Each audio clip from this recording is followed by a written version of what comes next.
법무팀 평안의 윤정수 변호사입니다. 오늘은 구속 절차 한방에 정리하기 두 번째 시간입니다.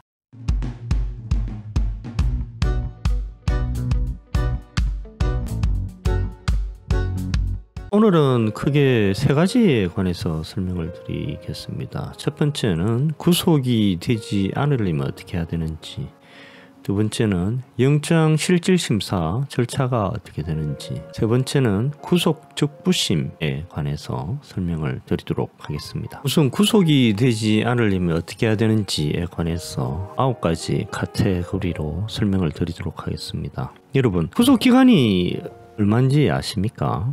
수사 단계에서 구속기간을 살펴보면 경찰 구속기간은 10일, 검사 구속기간은 20일. 그래서 수사 단계에서 구속기간은 30일 정도 됩니다. 그리고 1심 재판에서의 구속기간은 6개월입니다. 그리고 2, 3심은 계산하기 되게 복잡합니다. 각 한 6개월 정도 이렇게 생각을 하시면 되겠습니다. 그러면 재판에서의 구속기간이 1년 6개월입니다.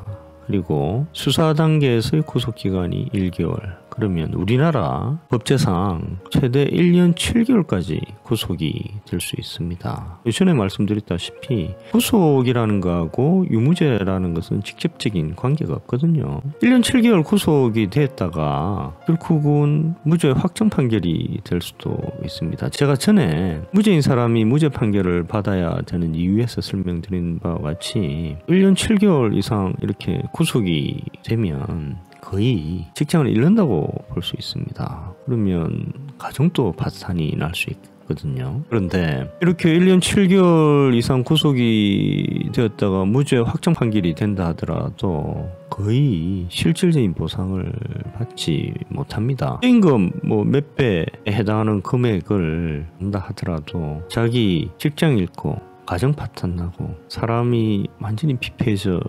버리고 구속은 거의 유죄로 알고 있는 우리나라 인식하에서 주위 사람들이 그 편견 내지는 선입견을 견뎌낼 수가 있겠습니까? 그래서 구속은 모든 수를 써서라도 안 되는 것이 상책이라고 볼 수 있습니다. 자, 구속을 피하기 위한 첫 번째 방법은 변호인을 미리 선임하시라는 겁니다. 경찰이나 검사나 중한 사건인 경우에만 구속영장을 신청 또는 청구를 하거든요. 그래서 제가 전에 말씀드렸다시피 피해액 5천만 원 이상의 재산범죄, 성폭력범죄, 뇌물죄, 그리고 시경, 도경 등 인지부서가 수사하는 그러한 사건의 경우에는 변호인을 미리 선임을 하시는 게 중요합니다. 저번에 제가 말씀드렸다시피 사전 구속영장이든 사후 구속영장이든 일단 구속영장이 청구가 된 이후에는 방어를 할 수 있는 시간이 절대적으로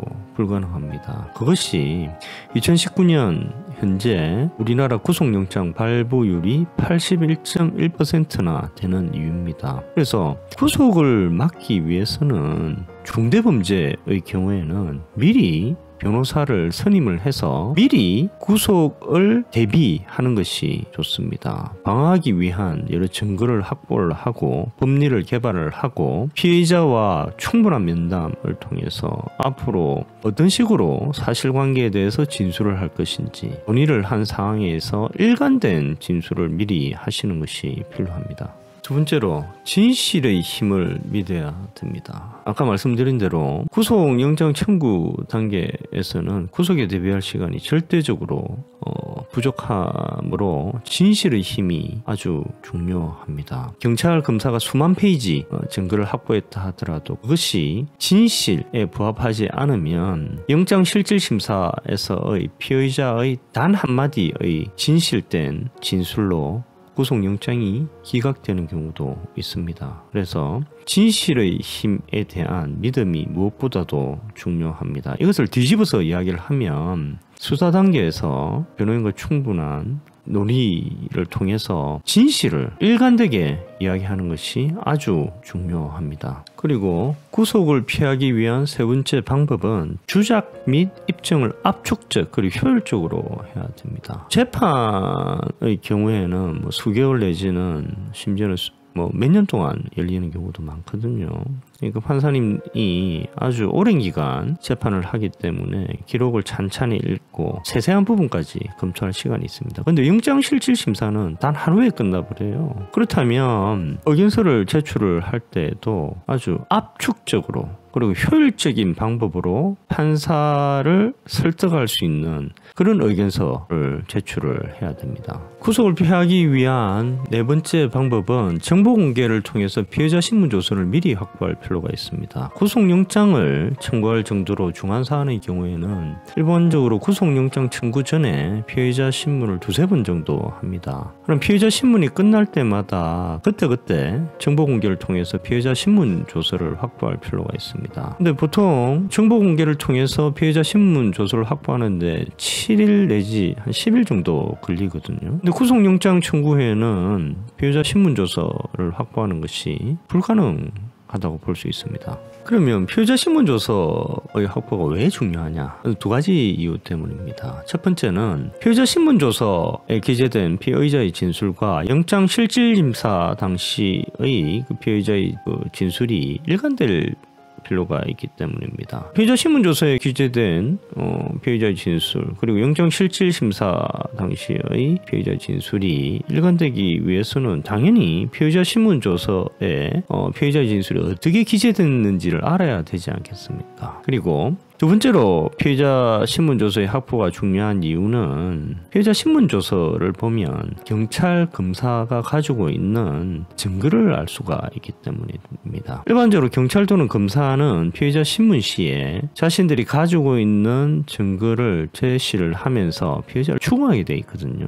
그러면 피해자 신문조서를 보면 경찰 검사가 가지고 있는 증거가 무엇인지를 대략적으로나마 알 수 있습니다. 그러면 구속에 대비하기가 훨씬 용이할 수 있겠죠. 경찰 검사가 가지고 있는 무기가 무엇인지 알면 그게 대비할 수 있지 않겠습니까? 구속을 피하기 위한 다섯 번째 방법은 구속영장 청구서를 복사를 해야 된다는 것입니다. 구속영장 청구서에는 범죄 사실, 구속을 필요로 하는 사유, 경찰 검사가 가지고 있는 증거, 경찰 검사의 피의자 주장에 대한 반박, 이 모든 것이 들어있습니다. 즉, 이 모든 것은 경찰 검사의 무기라고 할 수 있는데 이 무기를 잘 알아야지 적절하게 이에 대해서 반박을 할 수 있지 않겠습니까? 사후영장의 경우에는 검사가 영장을 청구하면 법원에서 복사가 가능합니다. 근데 영장 청구 그 다음날 바로 영장실질심사 열리기 때문에 구속영장 청구서 복사하고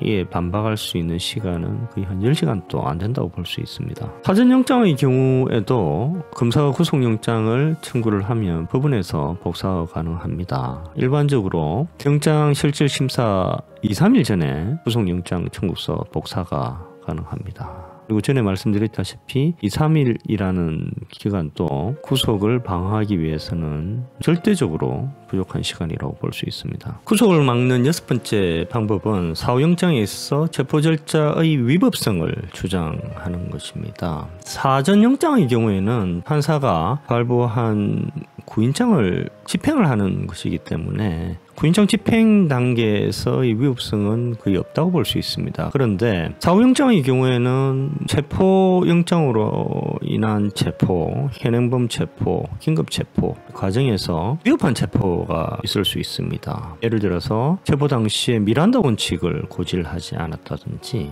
그리고 현행범 체포를 함에 있어서 현행범 체포의 요건을 갖추지 않았다든지 예를 들어서 운전 종료 후에 40분이 지난 상황에서 음주 측정하고 현행범 체포를 하는 경우 이런 경우는 현행범이 아니거든요. 현행범이 아니므로 현행범 체포를 해서는 안 되는데 현행범 체포를 했기 때문에 그 체포는 위법하다 이렇게 주장을 할 수가 있겠습니다. 그리고 긴급체포의 경우 긴급체포 요건을 갖추지 않았는데 긴급체포를 하였을 경우 이를 다툴 수가 있습니다. 전에 말씀드린 대로 긴급체포라는 것은 예를 들어서 경찰관이 길을 가고 있는데 우연히 지명수배된 살인범을 발견했을 때 당시 체포영장을 가지고 있지 않고 그 살인범은 살인의 현행범이 아니기 때문에 현행범 체포를 할 수가 없고 그럴 경우에 긴급 체포를 하는 거거든요. 그런데 예를 들어서 조사에 순순히 응하였음에도 불구하고 단지 부인한다고 해서 조사 후에 긴급 체포를 했다. 이거는 긴급 체포 요건을 갖추지 않은 위협한 체포입니다. 그런데 한 10년 전만 해도 이런 긴급 체포가 아주 많았습니다. 긴급체포 요건을 갖추지 못한 긴급체포의 경우 그 위법성을 다투어서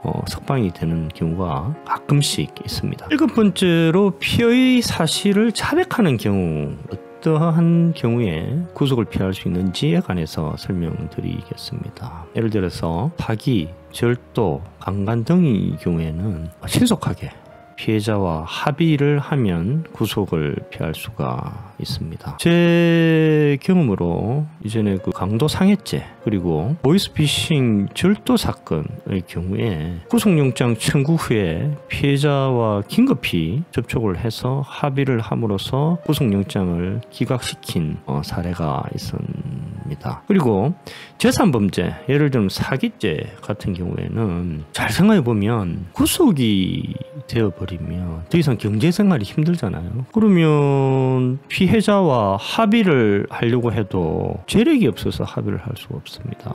그래서 재산범죄의 경우 그 금액이 그렇게 많지가 않은 경우에는 피해자와 합의를 위해서 구속이 되면 안 된다, 그런 식으로 다투는 경우도 있습니다. 그런데 이게 설득력을 가지는 경우가 있습니다. 그럴 경우에는 구속영장이 기각이 될 수도 있겠죠. 가끔씩 자백 사건의 경우 자백할 필요가 없는 사실까지 다 자백을 했다라는 것을 강조함으로써 구속영장이 기각되는 경우도 있습니다. 제가 변호한 마약 사건의 경우에는 제 의뢰인이 소변 검사에서 필로폰 음성 그 감정이 나왔습니다. 근데 머리카락 검사에서 그 필로폰 양성 반응이 나왔거든요. 근데 머리카락은 구분 감정을 하지 않으면 공사실이 특징이 안 돼요. 언제 이 사람이 그 필로폰을 투약했는지가 특징이 안 됩니다. 그럴 경우에는 검사가 기소를 하더라도 공소기각 판결이 나올 수 있습니다. 그럴 경우에 검사가 피해자를 추궁했을 때 피해자가 자백을 해버리면 되게 고마워하는 거죠. 그래서 그 사건에 있어서는 저희 의뢰인인 피의자가 굳이 투약을 자백할 필요가 없는데도 아주 세세하게 다 자백을 했습니다. 그래서 물론 이제 저희 변호인하고 의논을 한 결과죠. 그래서 결국은 구속영장을 기각을 시켰습니다. 이후 기소가 되었음에도 불구하고 결국은 집행유예 판결을 받았습니다. 그런 경우도 있습니다. 그리고 자백할 경우 증거인멸 도주 우려와 관련해서는 자백을 했으니까 더 이상 증거인멸을 할 동기가 없겠죠. 그런 부분을 강조할 수가 있겠고, 도주 우려 같은 경우는 주거에 가족과 함께 살고 있고 수사에 순순히 아주 적극적으로 응했다, 이런 것을 강조할 수가 있겠습니다. 그리고 재범의 우려 관련해서는 동종 증가가 있더라도 자백하고 죄를 깊이 뉘우치고 피해자와 합의를 했으므로 재범의 우려가 없다, 이렇게 주장할 수가 있고, 우리 피해자 등에 대한 위해 우려 같은 경우에도 자백하고 있는데 피해자 또는 참고인에게 위해를 가할 우려가 뭐가 있겠느냐, 이렇게 주장을 할 수 있습니다. 그래서 죄가 예를 들면 살인, 강도, 강간 이렇게 아주 중하지 않는 이상 자백을 하고 피해자와 합의를 하면 구속영장이 기각될 확률이 꽤 있다, 이렇게 보시면 되겠습니다. 그래서 이 말은 우리가 수사를 받을 때 무조건적으로 부인하는 것이 상책이 아니다라는 것입니다. 자백을 할 때는 자백을 해야 된다라는 것이죠. 그래야지 구속의 위험이 아주 낮아질 수가 있고, 그 피의 사실이 진실이면 원칙적으로 자백하는 게 맞습니다. 그리고 자백을 하고 수사기관이 수사에 적극적으로 협조를 하고 피해자와 합의를 하는 것이 구속의 확률을 낮출 수 있는 가장 상책이다, 이렇게 보시면 되겠습니다. 8번째, 피의 사실을 부인하는 경우를 한번 살펴보도록 하겠습니다. 이런 경우에는 첫 번째, 법리적인 주장으로 피의 사실이 법리적으로 죄가 성립하지 않는다라는 주장을 할 수가 있겠습니다. 예를 들어서 뇌물수수죄에 있어서 정당한 계약에 의한 금품 수수이므로 뇌물이 아니다, 이런 법리적인 주장을 할 수도 있을 것이고, 사기죄에 있어서 처분행위가 없다, 그리고 횡령죄에 있어서 재물의 보관자가 아니다, 배임죄에 있어서 타인의 사무처리자가 아니다, 이런 법리적인 주장을 할 수도 있습니다. 이 법리적인 주장이 아주 효과적인 것이 것이 이 법리적인 주장이 맞다고 그러면 바로 영장이 기각돼 버립니다. 사실관계 보지 않고. 그래서 아주 효과적인 주장이라고 할 수 있겠습니다. 그리고 피해 사실 부인함에 있어서 가장 중요한 것이 증거를 수집하는 겁니다.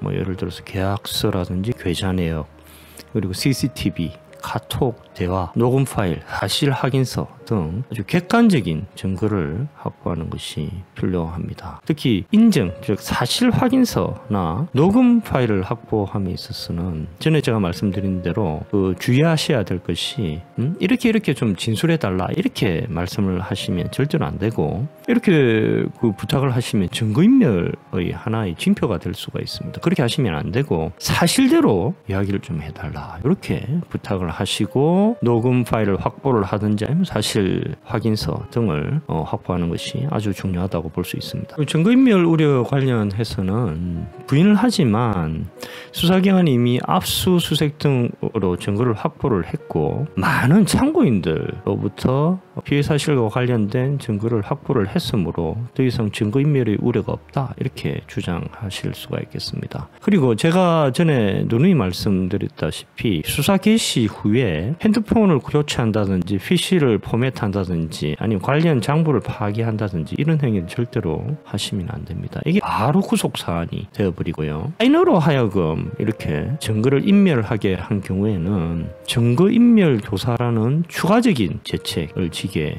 됩니다. 이런 경우에는 구속도 되고 증거인멸 교사죄도 추가적으로 성립하고 아주 안 좋은 상황이 될 수가 있습니다. 그래서 절대로 수사 개시 후에는 증거인멸의 시도를 하시면 안 된다고 제가 말씀드립니다. 도주 우려 관련해서는 주거에 가족과 같이 살고 있고 일정한 직업이 있고 조사에 순수히 응했으므로 도주 우려가 없다 이렇게 주장할 수도 있겠습니다. 그리고 범죄의 중대성 관련해서는 사실은 중하지만 피해 사실이 소명되지 않았다 이렇게 주장하실 수 있겠습니다. 그리고 재범의 우려 관련해서도 동정전과 있으나 이 사건 피해 사실은 소명이 되지 않았다. 그리고 피해자 참고인을 위해한 적도 전혀 없고 위해할 우려도 없다 이렇게 주장하실 수 있겠습니다. 그리고 9번째, 피해 사실을 일부 자백하고 일부 부인하는 경우가 있습니다. 이런 경우에는 자백하는 피해 사실이 중하지 않다, 그리고 부인하는 피해 사실은 피해 사실 소명이 되지 않았다 이렇게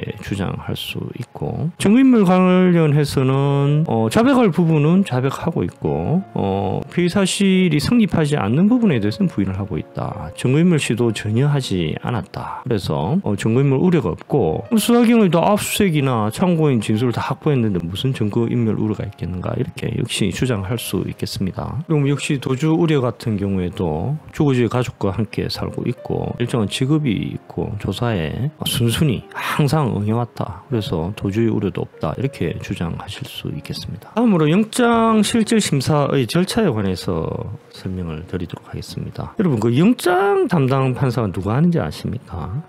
보통 일반적으로 법원의 경우에 영장 전담 판사가 지정되어 있습니다. 그래서 주중에는 영장 전담 판사가 영장 실질심사 내지는 영장의 발부 여부를 결정을 하고 있습니다. 일반적으로 법원이 작은 경우에는 영장 전담 판사님이 한 분이 계시고, 법원이 서울중앙지방 법원처럼 큰 경우에는 여러 분의 영장 전담 판사가 있어서 돌아가면서 문제로 영장 발부 여부를 결정한다고 보시면 됩니다. 그리고 주말에는 당직 판사가 영장 발부 여부를 결정한다 이렇게 알고 계시면 되겠습니다. 영장 실질심사의 경우에는 필요적 변호 사건입니다. 즉 변호인이 있어야 됩니다. 사선 변호인이 없으면 국선 변호인이 선정이 되고, 국선 변호인 같은 경우에는 영장 실질심사 바로 한 30분 전에 간단하게 피해자로부터 이야기를 듣고 그 피해자 이야기와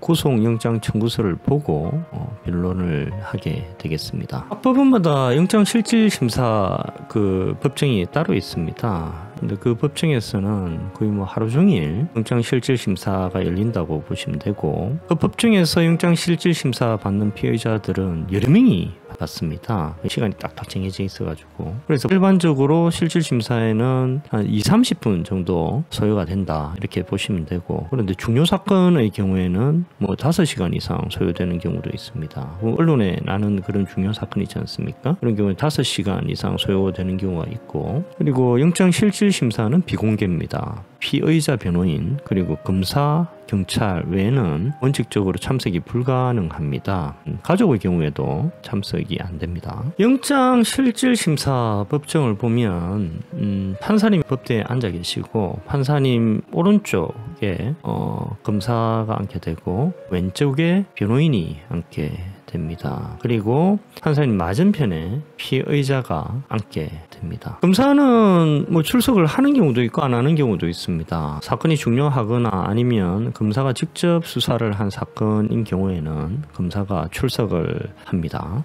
판사님이 처음에 피의자에게 직업, 주소, 가족관계, 건강상태, 동종 범죄 전력, 구속영장 청구서를 받아보았는지 등을 묻습니다. 그 다음에 피의 사실 인정 여부를 묻습니다. 그러면 원칙대로 사실대로 진술하시는 게 중요하고, 피의자 신문 씨의 진술과 일관되게 진술하시는 게 중요합니다. 다음으로 검사 또는 변호인이 의견을 제시를 합니다. 검사는 미리 수사 기록을 제출을 하고, 판사는 영장실질심사 들어오기 전에 미리 수사 기록을 읽고 오는 것이 일반적입니다. 변호인은 일반적으로 실질심사 그 당일날 의견서 및 증거를 제출을 합니다. 뭐 중요 사건의 경우에는 검사나 변호인이 PPT를 하는 경우도 있습니다. 그래서 아까 말씀드린 대로 제가 한 중요 사건의 경우는 실질심사 시간이 5시간을 넘는 경우도 있었습니다. 이렇게 검사와 변호인이 의견을 제시를 하면 판사가 검사 또는 변호인에게 질문을 할 수가 있습니다. 그리고 그 다음에 판사가 피의자 신문을 할 수 있습니다. 판사는 원칙적으로 검찰 수사 기록을 이미 읽고 오기 때문에 핵심적인 사항에 대해서 피의자에게 다시 질문하는 경우가 많습니다. 이런 경우 제가 아까 말씀드린 대로 진실하게 대답하시는 게 중요하고, 피의자 신문 씨의 진술과 동일하게 내지는 일치되게 일관되게 진술을 하시는 게 아주 중요합니다. 판사님 피의 사실에 대해서 질문을 할 경우에는 결론을 먼저, 그리고 핵심적인 사항을 간결하게 그리고 자신감 있게 진술을 하실 필요가 있습니다. 변호인이 있는 경우에는 예상 질문 사항을 미리 준비하는 경우도 많이 있습니다. 그리고 혹시나 수사기관 소환에 불응을 했다고 한다면 그 사유를 진실되게 말씀드릴 필요가 있고요. 합의가 되었다고 한다면 합의의 과정, 피해자에게 금전적으로 얼마를 배상을 하였는지 등을 진술하고 사실 그대로 진술을 하셔야 됩니다. 그리고 영장실질신문 마지막에는 판사님이 항상 피의자에게 더 이상 할 말이 있는지를 묻게 됩니다. 피의 사실을 부인을 하는 경우에는 아까 말씀드린 대로 부인의 취지를 간결하게 핵심을 찌르되 억울함을 풍부하게 말씀하실 필요가 있고, 자백을 하는 경우에는 죄를 깊이 뉘우치고 있음을 설명을 드리고, 가족, 직장 등으로 구속이 되면 안 되는 사유를 아주 간결하게 말씀하시면 되겠습니다. 변호인이 있거나 없거나 최후 진술을 미리 준비하는 경우도 많이 있습니다. 최후 진술을 미리 준비하시는 것이 좋습니다. 그리고 영장실질심사 후에는 검사가 직수한 경우에는 구치소로, 그리고 경찰이 수사한 경우에는 경찰 유치장으로 다시 가게 되고, 영장실질심사 결과는 당일 늦게 또는 그 다음날 새벽녘 나오게 되고, 영장 기각 시에는 바로 석방이 되고, 영장 발부 시에는 구치소 내지는 경찰서 유치장에 그대로 머물게 됩니다. 구속이 되는 거죠. 다음으로 검사의 영장 재청구에 대해서 살펴보도록 하겠습니다. 판사가 영장을 기각할 경우에는 구속영장 청구서 표지에 영장 기각 사유를 간단하게 적게 됩니다. 기각 사유는 두 가지가 있을 수가 있겠죠. 범죄 사실이 소명이 안 됐다, 또는 범죄 사실 소명은 됐지만 증거인멸 또는 도저히 우려가 없다, 이렇게 쓸 수가 있겠죠. 근데 구속영장 청구서를 보면 영장 기각 사유란이 아주 작습니다. 이게 이제 뭐 저희 검사들은 우스갯소리로 이거 영장 기각하지 말라는 이야기다 이렇게 우스갯소리로 이야기를 했는데, 예를 들면 범죄 사실의 그 소명이 부족하다 그럴 경우에는 판사가 타이핑을 따로 해가지고 그것을 그 구속영장 청구서 표지에 붙이는 경우도 있습니다. 수사 시 피의자는 영장 기각 사유를 알 수가 없습니다. 영장 기각 사유가 범죄 사실 소명 부족이고 사안이 중할 경우에는 검사는 보강 수사 후에 영장을 재청구하는 경우가 가끔씩 있습니다. 검사가 이렇게 영장을 재청구를 하면 판사만 바뀌지 그 첫 영장 청구 시와 동일한 절차를 밟게 되는 것이고, 구속영장 청구 횟수에는 법적으로 아무런 제한이 없습니다. 검사는 영장을 재청구할 수도 있고 3청구할 수도 있고 4청구할 수도 있습니다. 원칙적으로. 근데 재청구 시 영장이 기각되면 불구속 구강판을 하는 것이 일반적입니다. 영장 기각 사유가 증거인멸 또는 도주 우려가 없다인 경우에는 검사는 일반적으로 영장을 재청구하지 않습니다. 영장을 재청구한다 해가지고 없던 증거인멸 또는 도주의 우려가 생길 수는 없지 않습니까? 그래서 일반적으로 영장 기각 사유가 증거인멸 또는 도주의 우려가 없을 경우 영장을 재청구하지 않습니다. 그런데 제가 본 황당한 경우가 있었는데, 영장 기각 사유가 증거인멸 도주 우려 없음임에도 검사가 영장을 3번이나 청구를 해서 결국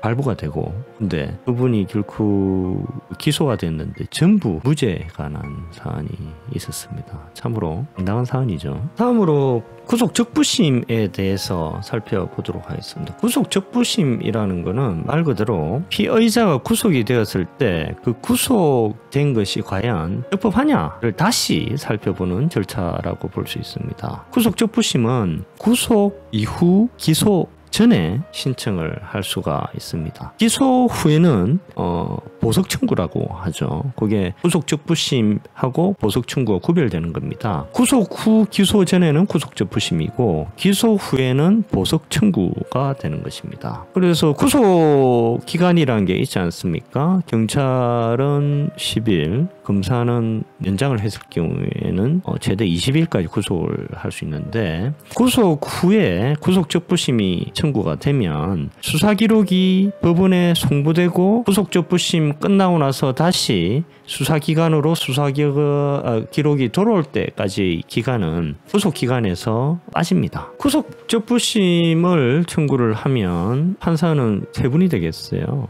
부장 판사 그리고 판사 2명, 이렇게 3명이 심리를 진행을 하고, 구속 적부심의 사유는 체포 구속의 위법성을 다툴 수도 있고, 구속 후에 피해자와 합의 또는 고소 취소가 됐을 경우, 이런 경우 사정 변경을 이유로 구속 적부심 청구를 하는 경우가 있는데, 이렇게 사정 변경이 되었을 경우에는 구속 적부심에서 석방이 되는 경우가 꽤 많습니다. 구속이 되면 어떻게 되느냐? 그럼 경찰 수사 단계에서 구속이 되면 경찰은 구속된 피해자를 뭐 더 조사할 수도 있고, 여하튼 구속기간 10일 동안 더 조사할 수도 있고, 10일 이내에 검찰에 사건을 송치를 하게 되고, 송치를 하게 되면 피의자도 검찰에 인계가 됩니다. 근데 검찰에는 유죄장이 따로 없기 때문에 검찰 송치 이후에는 피의자는 구치소로 가게 됩니다. 그러면 검사는 그 최대 구속기간 20일 동안 피의자를 조사를 할 수가 있고, 구속기간 20일 이내에 기소를 하게 됩니다. 구속 송치 후에는 석방하는 경우가 거의 없습니다. 잘 생각해보면 구속영장 청구하는 것도 검사고, 구속 사유가 있다고 생각해서 판사가 영장을 발부했는데 검사가 피의자를 석방하는 경우는 거의 없겠죠, 그죠? 특히 검사가 직접 수사해서 피의자를 구속하는 경우에는 석방하는 경우는 거의 없다, 이렇게 보시면 되겠습니다. 전에 제가 말씀드린 대로 피의 사실에 대한 소명이 부족한